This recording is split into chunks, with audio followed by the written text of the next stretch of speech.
So next we have Satyalila, who was ordained in 2005, talking to us about the gift of the golden net.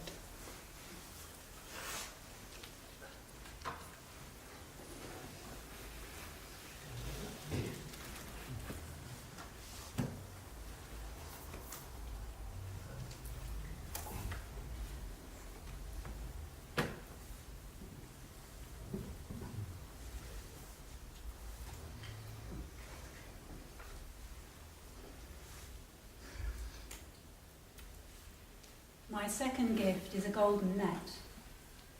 Can you recognise it?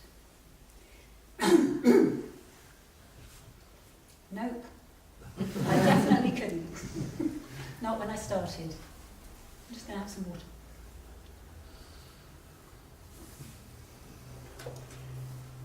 I went to the London Buddhist Centre because my life was in a complete pickle. And I'd had some bizarre intuition in my body that it was meditation that I needed. That was all. I already knew what I thought about life, the universe and everything. I thought all that out when I was at university, the last time I was suicidally depressed. It was all quite clear. Everything was impermanent, it all ends, we all die. Until that happens, it's mostly painful, but occasionally there are less painful bits. Meanwhile, we best do what we can to make it better for each other. If you work hard enough, it's a kind of analgesic, so best do that, eh? I was sorted as far as my views went, I thought. I felt a particular responsibility for trying to make things better for other people, partly because I'm quite good at organising things and making things happen, but partly also because I'd had an experience when I was young, which I used to think of as a kind of vision, that there was a big special thing that I had to do with my life, save the world or something like that. Looking back, I'm less convinced that was a vision and more inclined to suspect it was remarkably congruent with a narrative, that story that I'd woven from when I was quite young about being very special.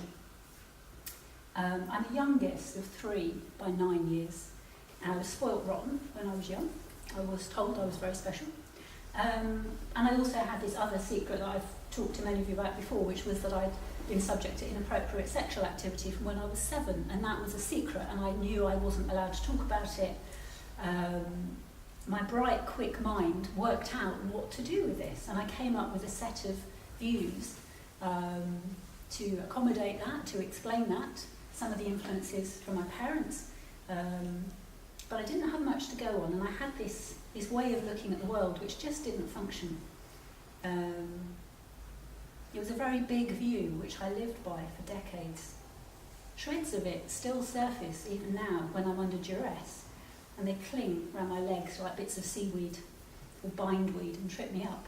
But largely that's what's changed through my life of Dharma practice in the Sangha. So I want to fast forward a bit in my narrative to 1995. And I was sitting under a tree in Vijayashree's garden in Crystal Palace in South London. I'd asked to be a mitra, and she was the mitra convener, and she wanted to find out a bit about my understanding of the Dharma.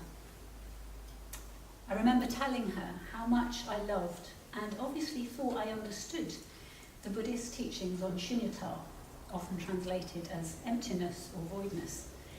I enthused about that at some length, and eventually realised she'd gone rather quiet. Without her needing to say very much, I realised that the way I was speaking was entirely devoid of positive emotion. It was kind of cold and harsh and rather clinical. I began to realise that I must have missed something about shunyata. Where was the metta? I think it was some time after that I was in a study day at the Bristol Buddhist Centre, and again I was enthusiastically talking about my understanding of shunyata. Hadn't quite learned. And I can't remember quite how it was that I got gently challenged about this again, but something gave, something shifted, and I began to see this view that I've been living by. I'll read you the poem that I wrote. I held a view of shunyata tightly and close to my heart, like a mother with a wounded child. I held it so close, I was no longer aware of what it was. It was obscured by my clinging. Then one day, in safe company, I held it out in pride to show what I had salvaged. Dismayed to find it dead, turned to dust, which fell in the lightning fracture of rainbow hues made bright by my tears. My views began to crumble and crack, the light began to get in. So for me, the gift of the golden net has been a gradual understanding that the deepest truths about life are not those that I cobbled together myself as a child, as a student, from what I was given. A bleak, relentless struggle that ends with death. The deepest truths, described by the Dharma and shown to me by my friends in the Sangha, reveal profound interconnectedness and love. They reveal that shunyata is an open dimension of being, not a synonym for annihilation. They reveal that imagination and creativity can change the world we live in beyond recognition. And they reveal that what we can do and what we can become together is amazing. My life has changed beyond recognition from that time I talked about, because I've been able to receive the gift of the Dharma, the gift of the golden net, from my friends in the Sangha. And I never have got it all by myself, just by reading or even listening to talks and videos.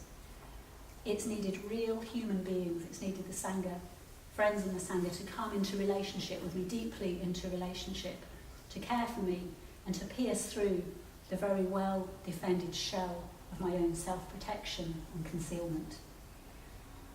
It's needed people as part of a vision that I can love more than my familiar old ways of being.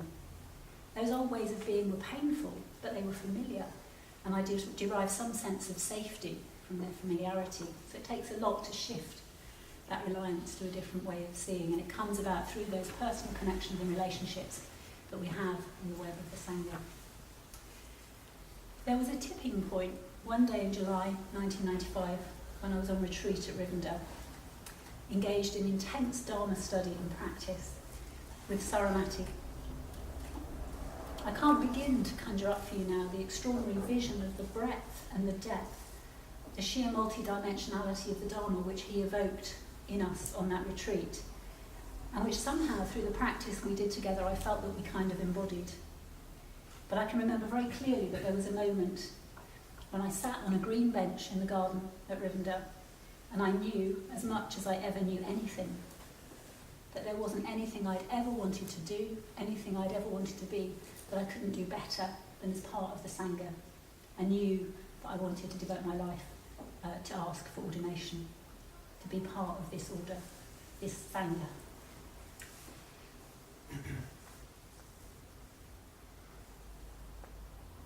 Yeah, that was 10 years from then until I joined the order, and it was just over 10 years ago that I was ordained, so it's quite a long time now. And it's been, in that time, I've been amazed again and again by the way in which the simple, profound principle of praticca samuppada, of conditioned co-production, which Bhante's really stressed to us, is absolutely the heart of the Dharma. How it can reveal more and more deeply our radical interconnectedness. Almost whatever words we use to try and describe this fall short, but I wanted to read you some words of Bhante's, which come from this new volume, from the Complete Works, volume 3, on the Three Jewels, where he describes this. Causality is a complex web. Anything that happens or comes into being does so as a result not of one cause, but of many. Indeed, this is an aspect of the Buddha's insight into reality.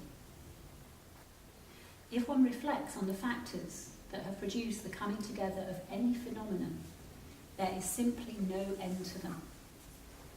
Consider, for example, what has caused the loaf of bread or bag of rice in your kitchen.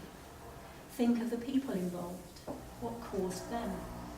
Think of their ancestry stretching back into beginningless time. Think of the sun and the rain and the earth. Think of transportation and packaging materials.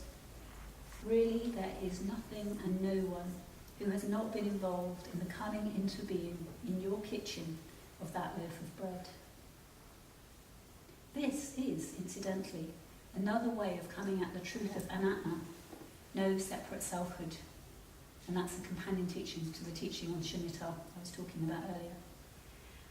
Reflection shows us that nothing has an own being separate from everything else.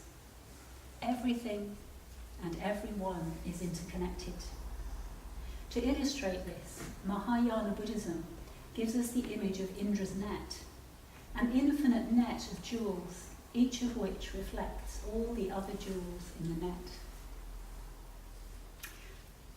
There's a wonderful description of Indra's net in footnote number 297, which I recommend. I haven't got time to read it to you, but one of the joys of this is that there's just a tremendous wealth of those things buried, and that's one of them. So Indra's net. And I think the image of Indra's net is a very valuable way of understanding our order and our movement. It's as if each order member, and potentially each member of the Sangha, both contributes to this net and is inspired and illuminated by it. Some of the Buddha's last words were to exhort his disciples to be lamps unto themselves. We need to become individuals. We need to have our own inspiration, to be able to rely on our own practice. At the same time, we also need to understand our radical interdependence, whereby we become the conditions which support and challenge each other to grow and change. We're all jewels in the net. Jewels shine and reflect the light because they're tumbled and polished.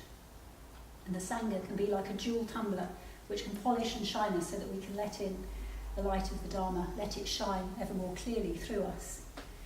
And like Nanda Vajra, I'm aware of us celebrating the Sangha at a time when there is a lot of discussion, there's a lot of controversy, there's quite a lot of jewels being tumbled.